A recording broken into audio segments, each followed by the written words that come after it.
take the risk. But to die on the launch pad on an unfueled booster, just doing a test, that's really not the way to go if you're going to go. The space family, whose thousands of homes cluster around the manned spacecraft center in Houston, started saying its ceremonial farewells today to the ill-fated crew of Apollo 1. And, appropriately enough, the ceremony started in the sky.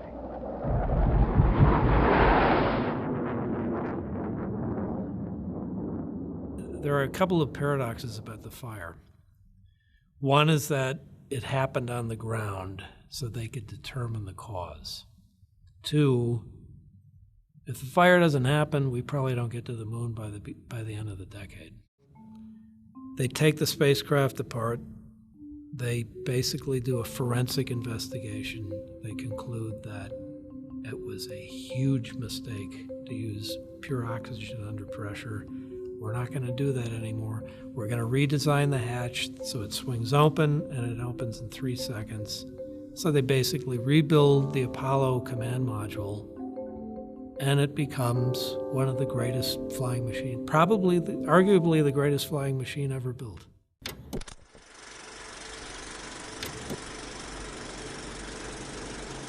At this point, they're still trying to figure out how are we going to get there? What mode will we use? Are we going to build a gigantic rocket and go straight there? Or are we going to do everything in Earth orbit and then go? And one day, Wernher von Braun comes in and tells his engineers, you guys have done a great job. We're going with lunar orbit rendezvous. And they think, what? He said, that's the only way we're going to make the deadline. He had no thinking at all that it couldn't be done. He knew that he could design a vehicle that would have 6,000 to 7,000 million pound thrust. As far back as the 50s, he said, we need to fly to the moon, and I can build a machine to do it.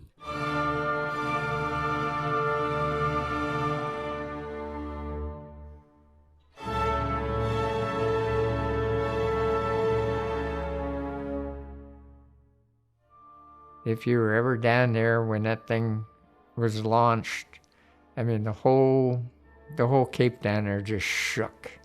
The Redstone was 78,000 pound thrust. The Atlas came along for the orbital flights for Mercury, and that was about 300,000 pounds thrust. Titan II came along, and that was about 430,000 pounds thrust. Apollo came along, and for the moon landing, it was 7.5 million pounds thrust.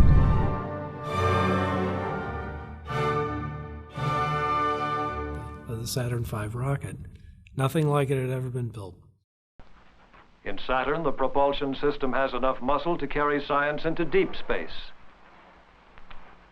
This initial version of Saturn embodies the multi-stage concept.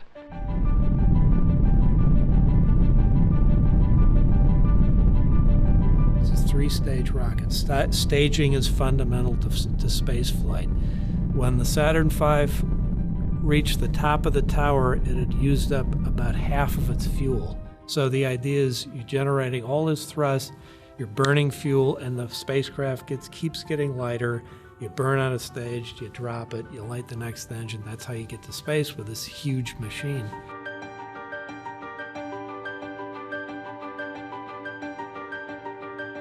They decided we don't have time anymore to, just do one test of the first stage, and then we'll do a test of the second, and then the third. We're going to stack the whole thing and see if it works. And this was a huge risk. And it was Apollo 4, an unmanned flight, of course. 8-9 months after the Apollo 1 fire. And they light it, and up it goes, and that was the key.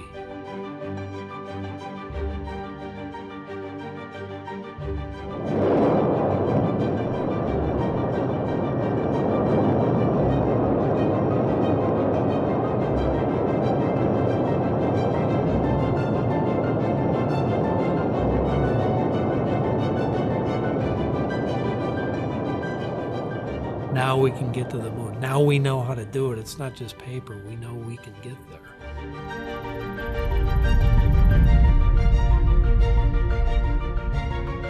One of the big objectives that the NASA management had to consider was, would it be safe to put people on the third Saturn V?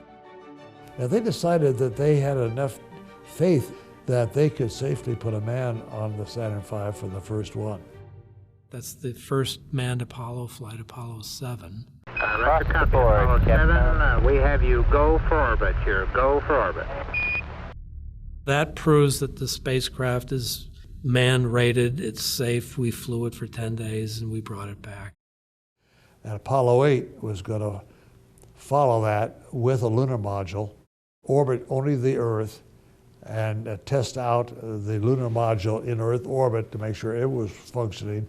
And then we would jettison, go up about a couple thousand miles, come back in at lunar reentry speeds just to test all that out.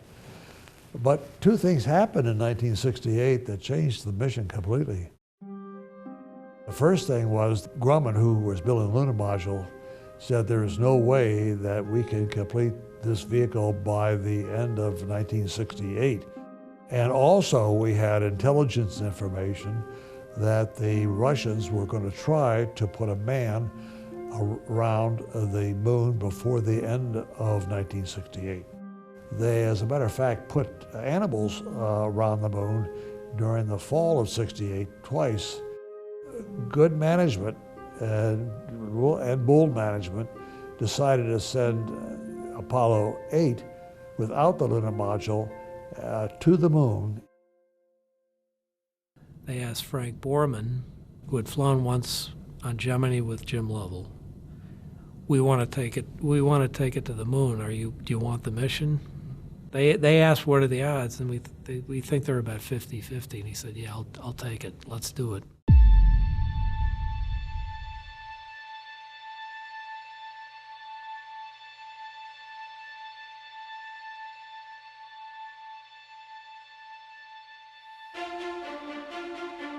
As head of the three-man Apollo crew, Borman already was a veteran of the space program.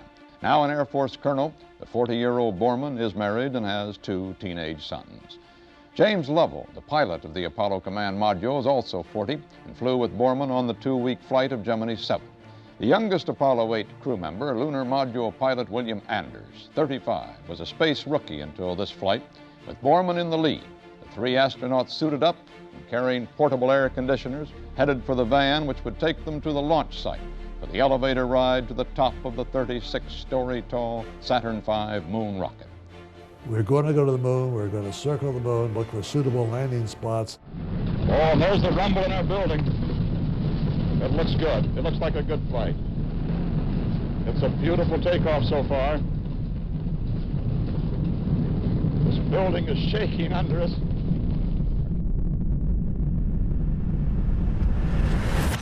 You're looking pretty small down there now, Houston. We're carrying a big stick, though. Just barely got clear lake. Apollo 8 was like, no one had ever seen the surface of the moon from 60 miles up. We've got it. Apollo 8 now in lunar orbit. There's a cheer in this room. This is Apollo Control Houston, switching now to the voice of Jim Lovell. Okay, Houston. The moon is essentially gray. No color.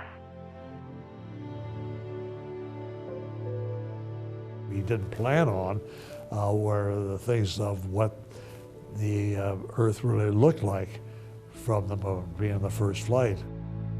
Oh my God, look at that picture over there. There's the Earth coming up. Wow, is that pretty. You got a color film, Jim? Hand me a roll of color quick, would you? Oh man, that's great. Where is it? Quick.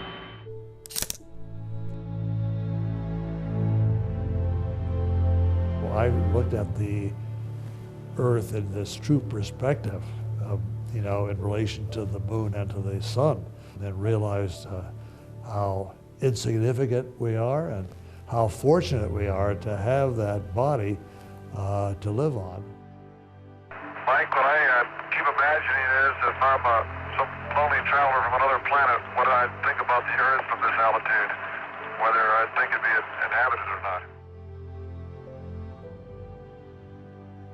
One of the highlights of my youth was when the crew of Apollo 8 got to the moon on Christmas Eve, and on our old black and white TVs it said "Live from the Moon," and they read from the Bible. It was terrific.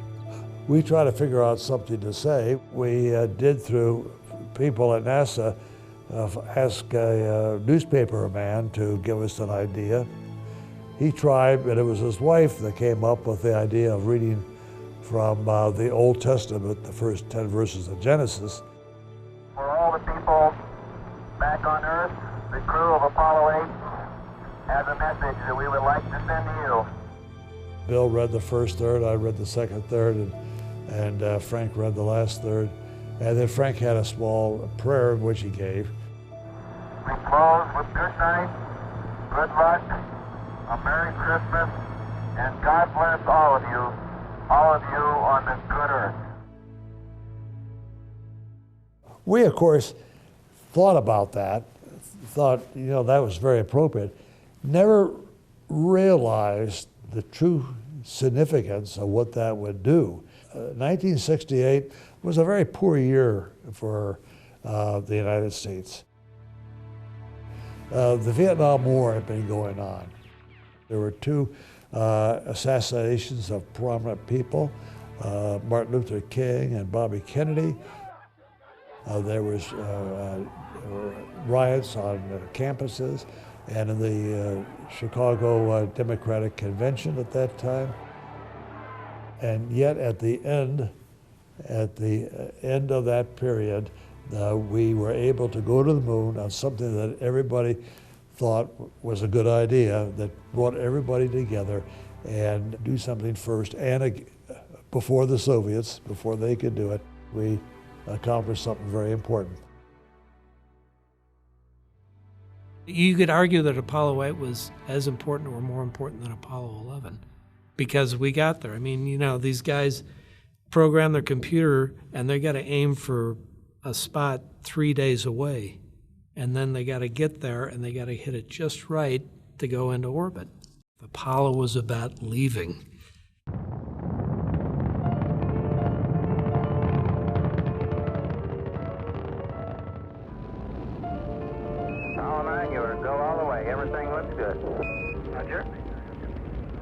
So the next step is the lunar module has never flown and it's behind schedule. So they test the lunar module finally on Apollo 9 in Earth orbit. Roger, Houston, we're about 25 feet now on the closing course. Copy. All right, Houston, we're hard dock. Roger, Apollo 9, understand hard dock.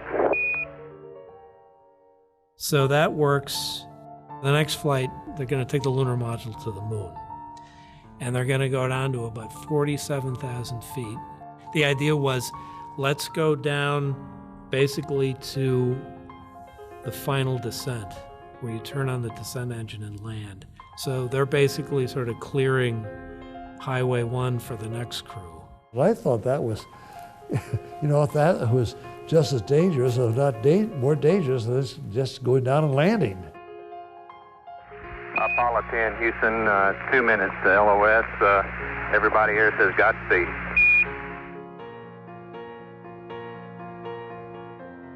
The guidance was absolutely fantastic, and we'll give you the burns right now. This engine is just beautiful. That worked. They came back. So Apollo 10 was, I think, May of 1969. Then Neil Armstrong, Buzz Aldrin, and Mike Collins. 3 guys born in 1930, all of them test pilots. They just fate the arc of technology, and these 3 guys come together, and they get the first chance to land on the moon.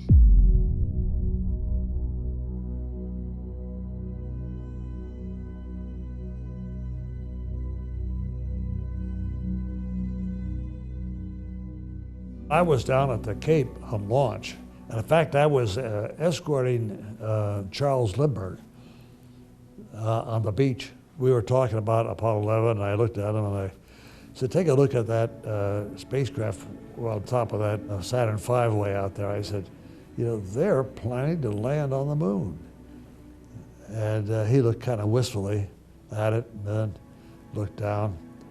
And I think he was probably thinking about his own flight, some 33 and a half hours from New York to Paris. And he was thinking about that 240,000 miles of navigating to the moon.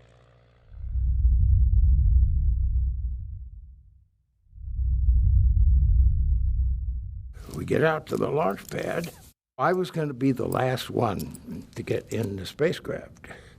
And the pad leader, we called him the Tsar of the White Room, he didn't want 3 people up there at one time. So in the meantime, I'm down 2 flights down on the elevator, out on the edge, sort of looking over the rocket, and the sun is just beginning to come up, and the waves are coming in over the beach. I'm looking over here, and I can see the evidence of masses of people. And I thought, I wonder if somebody has a set of binoculars. They might be able to see me. So I waved to him.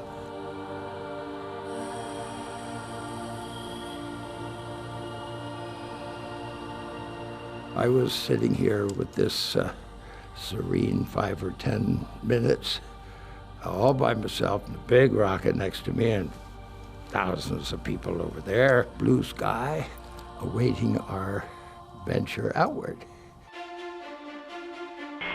This is Apollo Saturn Launch Control. We passed the 6-minute mark in our countdown for Apollo 11, the flight to land of the first men on the moon. Now we're all together, and the countdown is proceeding. 2 minutes, 10 seconds, and counting.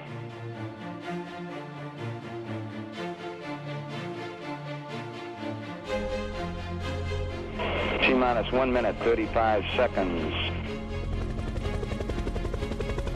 40 seconds away. Astronauts report it feels good. T-minus 25 seconds. 10, 9, ignition sequence start.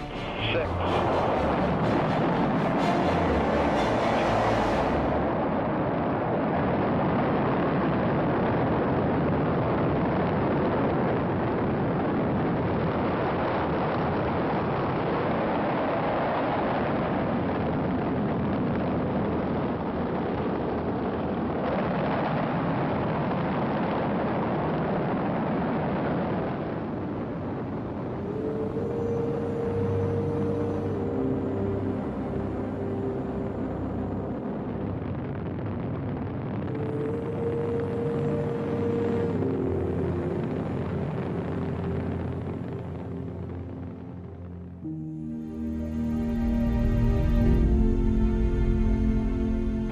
Houston, your guidance has converged. You're looking good.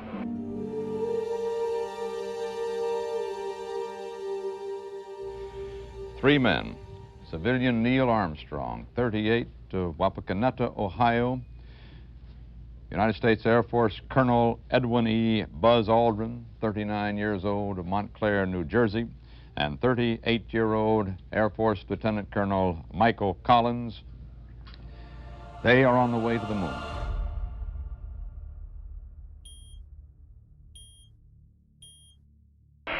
Apollo 11, this is Houston. You are go for TLI, over.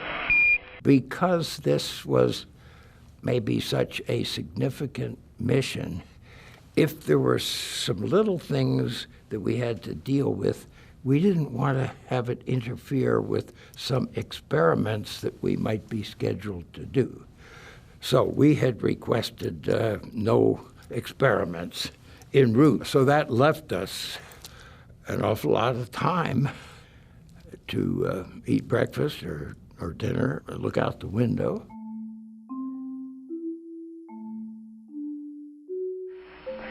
Looks like it's going to be impossible to get away from the fact that you guys are dominating all the news back here in the